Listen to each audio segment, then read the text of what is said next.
Okay. सो देखो, as promise to you, वो थोड़ा सा जो मिस्टेक हो गया था ना कंसेप्ट में, इस प्रकार के केस में लास्ट वीडियो में, इसीलिए मैं पहले ये वीडियो डाल रहा हूँ। इसके बाद में जो है प्रीवियस ईयर गेट और ईएससी वगैरह के क्वेश्चंस डालूंगा। तो ये स्पेशल केस है। देखो इसमें क्या होता है कि इसने यहाँ पे ये लगा के रखी है रिजिट, ठीक है, और ये लगा के रखी है, बीच में ये फोर्स लगा के रखा है 25 किलोमीटर का। और ये क्या बोल रहा है कि जो रिएक्शंस है ना, हमारी जो रिएक्शंस जनरेट होंगी ये फोर्स को, देखो मैं बताता हूँ आपको हो क्या रहा है यहाँ पे। देखो हो क्या रहा है, ये एक बार दे रखी है उसने, ये एक बार और दे रखी है उसने, और ये गैप छोड़ रखा है। अब बोल रहा है यहाँ फोर्स पी लगाऊंगा मैं, तो इनमें जो रिएक्शंस जनरेट होगी ना यहाँ पे, वो बताओ कितनी होगी, और स्ट्रेसेस अगर कोई जनरेट होता है दोनों बारों में तो कितना होगा। अब देखो, जो पिछले कंसेप्ट में छोटी सी मिस्टेक हुई थी अपने को, वहाँ यहाँ पे क्लियर करता हूँ अच्छे से, एंड न्यूमेरिकल भी कराता हूँ। सबसे पहले क्या करना होता है कि हमें इसका डिफ्लेक्शन चेक करना होता है, इसका डेल्टा एल वन, इस बार वन का, क्योंकि इसके ऊपर फोर्स लगा हुआ है। ये इसके ऊपर तो कोई फोर्स नहीं है, ये तो जस्ट अगर ये वाली जो बार है ना, सपोज दैट आगे आ गई, ये इतनी आगे आ गई, तो ये बार और थोड़ी आगे आ जाएगी। तो सबसे पहले हम डिफ्लेक्शन चेक करेंगे, तो जितना ये बार फर्स्ट बार जो आगे खिसकेगी ना, उतनी ही ये सेकंड बार आगे खिसकेगी। लेट मी टेल यू, देखो मैं अब आपको विजुअलाइज कराता हूँ क्या होने वाला, क्या होता क्या है। ये था, ये दोनों कनेक्टेड है, ये गैप है, और ये खींच रहा हूँ मैं। अब ये खींच रहा हूँ मैं, तो ये जो फर्स्ट बार जितनी डिफ्लेक्ट होगी ना, सपोज दैट ये पहले इतनी थी, फिर डिफ्लेक्ट होके देखना यहाँ तक आ गई, तो क्या होगा, इसके साथ साथ कनेक्टेड जो सेकंड बार है, ये वाली सेकंड बार, ये भी थोड़ी सी आगे आ जाएगी, ठीक है। अब अगर मान लो ये थोड़ी आई, गैप से कम आई, अब हमने डिफ्लेक्शन चेक कर लिया वो हमारे गैप से कम है, तो क्या होगा कि इस बार के अंदर कोई जो है स्ट्रेस जनरेट नहीं होगा, ओनली बार टू के अंदर। वन के अंदर तो होगा, क्योंकि वन के ऊपर तो फोर्स लगा हुआ है, जहाँ फोर्स है वहाँ स्ट्रेस है, ठीक है ना, वन के ऊपर तो होगा, ठीक है, वन के ऊपर तो होगा, बट टू के ऊपर कुछ नहीं होगा, क्योंकि ये जो है ना फिर भी अभी ये हवा में लटकी रहेगी यहाँ पे, इसके जाके जब टच ही नहीं करेगी, जब इसको ये जो सेकंड बार है, दोनों को अलग अलग कलर से बना देते हैं, चलो अच्छे से समझा देते हैं आपको। हम्म।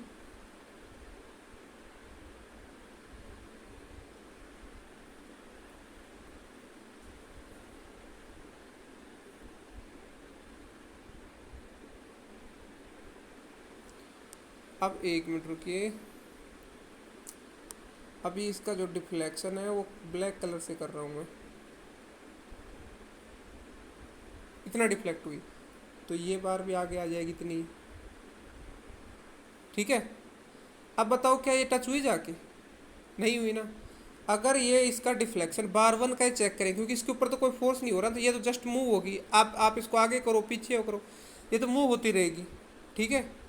अगर इसके ऊपर कंप्रेशन लगा तो ये ऊपर की साइड में चली जाती, बट अभी टेंशन लगा है तो ये नीचे की साइड में आएगी, ठीक है ना, ये तो जस्ट मूव होगी।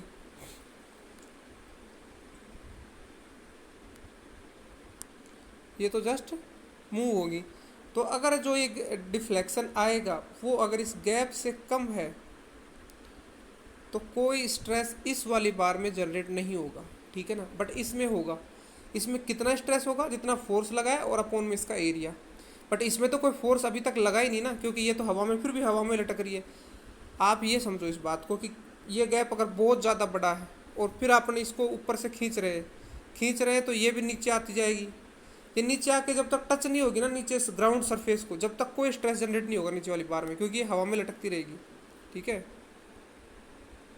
क्वेश्चन पे तो पहला तो ये जो है ना, ये क्लियरिटी ले लेना कि अगर गैप कम है, सॉरी, अगर डिफ्लेक्शन जो है ना अपना, डिफ्लेक्शन अगर गैप से कम है, तो हम डायरेक्टली आंसर कर सकते हैं कि इस बार में कोई स्ट्रेस नहीं होगा, नीचे कोई रिएक्शन जनरेट नहीं होगी, ठीक है। इस बार में स्ट्रेस होगा इसके फोर्स अपॉन एरिया के बराबर, क्योंकि इस बार में तो कोई फोर्स ही नहीं लगा था, तो इस बार में कोई स्ट्रेस जनरेट नहीं होगा, ठीक है, ओनली बार 2 में।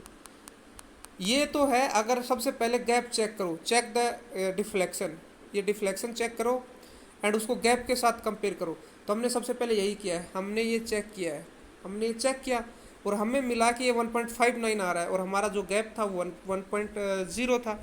अब भैया ये 1.0 तक तो इनमें कोई डिफ्लेक्शन मतलब कोई स्ट्रेस जनरेशन नहीं होगा यहाँ पे, बट जैसे ही ये 1.0 से आगे का गैप है उसमें स्ट्रेस जनरेट होना स्टार्ट हो जाएगा इसमें, ठीक है, इस वाली बार में भी।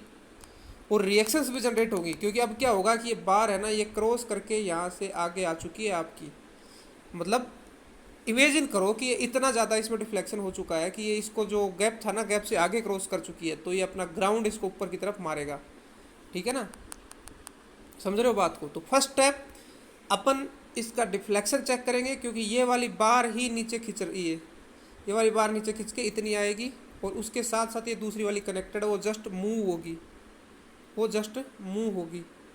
फिर उसको देखेंगे कि ये कितनी मूव हुई है, ये हमारी अभी भी हवा में लटक रही है या नीचे जा चुकी है, अंदर घुस चुकी है, बस इतना चेक करेंगे। अभी हमने फर्स्ट स्टेप यही किया, ये चेक किया, चेक करने के बाद में हमारा 1.59 आया, फिर हमने देख लिया कि हाँ रिएक्शन जनरेट होगी, स्ट्रेस भी जनरेट होगा बार 2 में, और बार 1 में तो वैसे भी नॉर्मली होना ही है, ठीक है। हाँ अब चलो,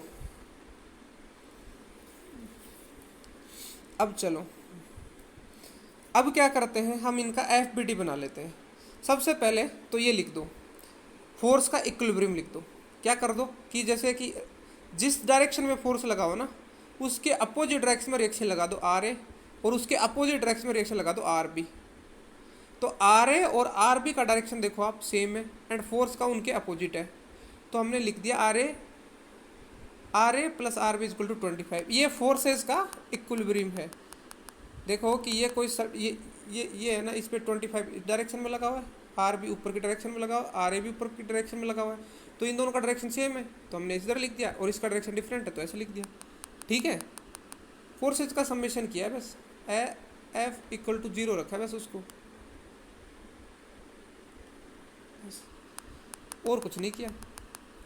और FBD में क्या किया मैंने, यहाँ पे डिफ्लेक्शन का जो समेशन है ना, यहाँ पे क्या कर रहा हूँ मैं, FBD में क्या किया, डिफ्लेक्शन का समेशन को 0 नहीं रखूँगा। ये बात पहले जो मैंने केस नंबर 5 यानी इससे पिछले जस्ट पिछले वाले वीडियो में बताया था, उसमें मिस्टेक हो गई थी कि मैंने delta L1 minus delta L2 करके 0 कर दिया था, बट ऐसा नहीं है। हम इनको इस गैप के इक्वल रखेंगे, क्योंकि ये गैप है ना, तो इसको 0 कैसे रख सकते हैं, ठीक है। तो यही मैंने वहाँ उसमें कमेंट्स में भी लिखा है, और यही यहाँ पे आप आके देख सकते हैं अच्छे से। तो देखो क्या हुआ है, देखो FBD कैसे बनाते हैं। देखो मैं आपको FBD बनाना बताता हूँ। अब ये था ऊपर की तरफ RA रिएक्शन लगी हुई, RA रिएक्शन लगी हुई है, ठीक है। इस पे RB रिएक्शन ऐसे लगी हुई है और RB ऐसे लगी हुई है, ठीक है, ओके ओके ना।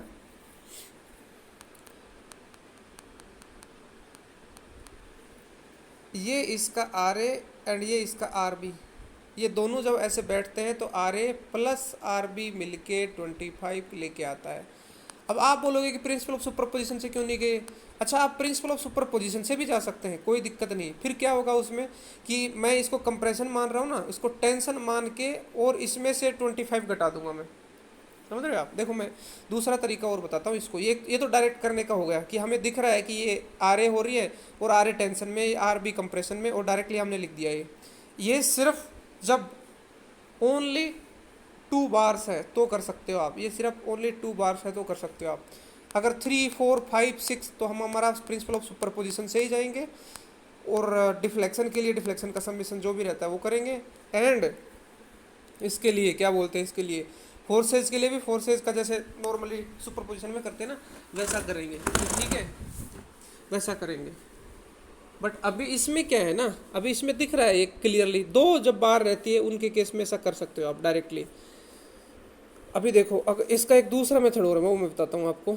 ये देखिए, या तो आप बोलो इसको RA, ये भी RA, एंड ये दूसरा है ना, इसको भी जैसे पहले हम RA लगाते थे, RA लगा दो, इस पे 25 लगा हुआ है तो 25 लगा दो, तो R A minus 25, R A minus 25 लिख सकते हो, और इसको टेंशन में मान सकते हो दोनों को। देखो दोबारा देखो, मैं बताता हूँ, देखो आर ए लगा दिया, आर ए लगा दिया,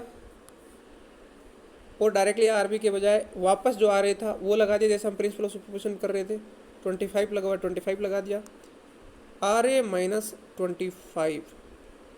आप या तो ऐसे लिख सकते हो, या हम जो जैसा मैंने लिखा है डायरेक्टली वैसे लिख सकते हो, ठीक है, एक ही बात है। बट बेटर ये रहेगा कि ऐसे केसेज में जहाँ पे ओनली 2 बार्स है ना, वहाँ पे जैसे मैंने लिखा है डायरेक्टली वैसे लिखो, क्योंकि इसमें थोड़ा सा डिफ़िकल्ट हो जाता है, कैलकुलेशन थोड़ी सी डिफ़िकल्ट हो जाती है। या तो आप ये मेथड 2 के थ्रू जा सकते हो, या मैंने जो अभी आपको न्यूमेरिकल में डायरेक्टली करवाया है वैसे जा सकते हो। ये देखो मैंने न्यूमेरिकल में कैसे करवाया, आर ए फिर उसके बाद में आर बी डायरेक्ट लगा दी, ठीक है ना। और वैसे भी अगर हम देखेंगे तो ये और ये फेस देखो, R A B C side में plus R B is equal to 25, ठीक है ना। ये ऊपर हमने ये तो पहले फर्स्ट ऑफ ऑल ये कर भी दिया था यहाँ से कोर्सेज का समेशन करके, तो ये बात है, ठीक है। अब चलते हैं आगे। अभी देखो क्या हो रहा है, यहाँ पे क्या हो रहा है कि डिफ्लेक्शन इसमें जो जनरेट होगा वो टेंशन के कारण ये बार एक्सटेंशन में आएगी, ये बार एक्सटेंशन में आएगी, एक्सटेंशन होगा इसका। और इसमें जो डिफ्लेक्शन जनरेट होगा वो कंप्रेशन में रहेगी, ये बार कंप्रेशन में रहेगी, ठीक है। तो delta L1 minus delta L2 is equal to 1, ये मैं बताना भूल गया था किसमें, जब मैं केसेज पढ़ा रहा था। अगर आपने केसेज पढ़े तो ये न्यूमेरिकल जरूर देखना, ठीक है ना, ओके। क्योंकि नहीं तो अंडरस्टैंडिंग गलत हो जाएगी, क्योंकि वहाँ पे मैंने इसको इक्वल टू 0 रख दिया था गलती से, ठीक है ना, गलती से इक्वल टू 0 रख दिया था, और यहाँ पे भी गलती से इक्वल टू 0 रख दिया था, तो वो रिजिड बार का केस समझ के, ठीक है। बट ये जो है ना, ये गैप वाला केस है। अब सिंपल सी बात है यार, देखो सिंपल सी बात है, बिल्कुल कॉमन सेंस वाली बात है कि ये इसको मैं खींच रहा हूँ तो ये 7 आ रही है, तो क्या होगा, ये गैप से ज़्यादा जा रही है। अगर गैप से ज़्यादा जा रही है तो हमें क्या करना है, हमें तो गैप से ज़्यादा मतलब हम इस गैप से ज़्यादा बेसिकली जा सकते हैं क्या, ये जितना है टोटल इससे ज़्यादा जा सकते हैं क्या हम, मतलब विजुअली, मतलब हम सोच रहे हैं, इमेजिन कर रहे हैं कि बार जो है ना इस गैप से ज़्यादा जा रही होगी इसमें, तभी इसमें स्ट्रेसेस जनरेट हो रहे हैं, ठीक है, इस फोर्स के कारण। बट ये तो रिस्ट्रिक्ट कर दिया ना हमने, इससे ज़्यादा तो जा ही नहीं सकते हम, इससे ज़्यादा तो जा ही नहीं सकते हम, मतलब फिजिकली तो इससे ज़्यादा जा ही नहीं सकते। वो तो जस्ट विजुअलाइज किया था कि ये इससे ज़्यादा जा सकती है, बट ये इससे ज़्यादा तो जाएगी नहीं फिजिकली, तो यहाँ पे स्टॉप हो जाएगी, बाहर आएगी, स्टॉप हो जाएगी, और रिएक्शन जनरेट होना स्टार्ट हो जाएगा। फिर आप कितना भी फोर्स लगा दो, इसको दीवार को तोड़ के नहीं जा सकती। हाँ, अगर दीवार कमज़ोर है तो फिर तोड़ देगी, वो बात अलग है, बट नॉर्मली नहीं जाएगी। इसलिए हमने ये कर दिया, इसलिए हमने ये चीज़ें लगा दी यहाँ पे। और इसलिए हम जैसे मान लो जहाँ पे गैप वगैरह नहीं होता था वहाँ पे delta N minus delta L2 is equal to 0 कर दिया करते थे, क्योंकि वहाँ पे कोई गैप नहीं था, ठीक है ना। अब ये लगा दो, ये condition delta L1 minus delta L2 is equal to 1, और ये 1 यहाँ पे डेल्टा है, ठीक है।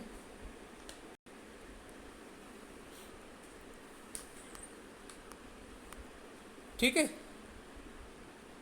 अब ये कंडीशन थी पहले R A plus R B equal to 25, और दूसरी हमने अभी देखी delta L1 minus delta L2 equal to 1।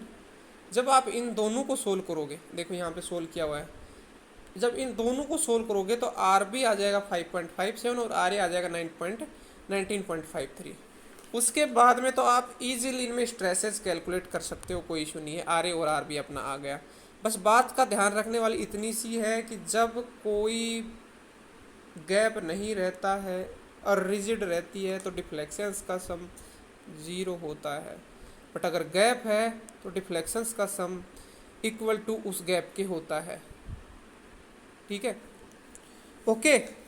इस बात का खास ध्यान रखना है, बस इसी के लिए मैंने ये स्पेशल न्यूमेरिकल बनाया था, ठीक है। बाकी आप जैसे प्रिंसिपल ऑफ सुपरपोजिशन के थ्रू जाना चाहते हो तो प्रिंसिपल ऑफ सुपरपोजिशन के थ्रू जाइए, आपकी मर्जी है। और अगर डायरेक्टली ऐसे लिखना चाहते हो इसमें तो ये भी लिख सकते हो, आर ए, क्योंकि ये आर ए रहता है, ये टेंशन में रहता है, ये आर ए है, एंड ये आर बी रहता है, ये कंप्रेशन में रहेगा, एंड इन दोनों का जो डिफ्लेक्शन है उनका सम हमने इक्वल टू गैप कर दिया, ठीक है।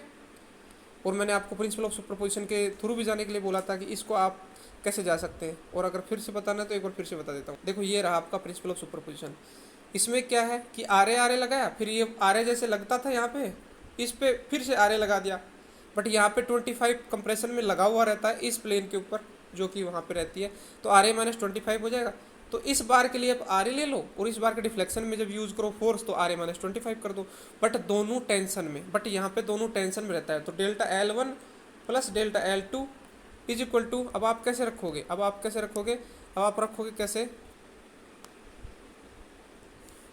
अब आप कैसे रखोगे कि delta L1 plus delta L2 is equal to 0, क्योंकि दोनों टेंशन में रहेगा। फिर आप क्या रखोगे, इसके लिए आर ए रखोगे फोर्स एंड एल वगैरह रखोगे, और इसके लिए आर ए माइनस 25, ठीक है ना, बस इतना सा डिफरेंस हो जाएगा, और इक्वल टू 0 कर दोगे। और जो मैंने बताया है आरबी को लेके उससे और इस प्रिंसिपल ऑफ सुपरपोजिशन से, दोनों से सेम आने वाला। यहाँ पे आपकी मर्जी, आप जैसा चाहो वैसा कर सकते हो, ठीक है। फाइनली आपका जो आंसर है वो ए आ जाएगा, जिसमें आर भी इतना और आर इतना वैल्यू, ठीक है, ओके।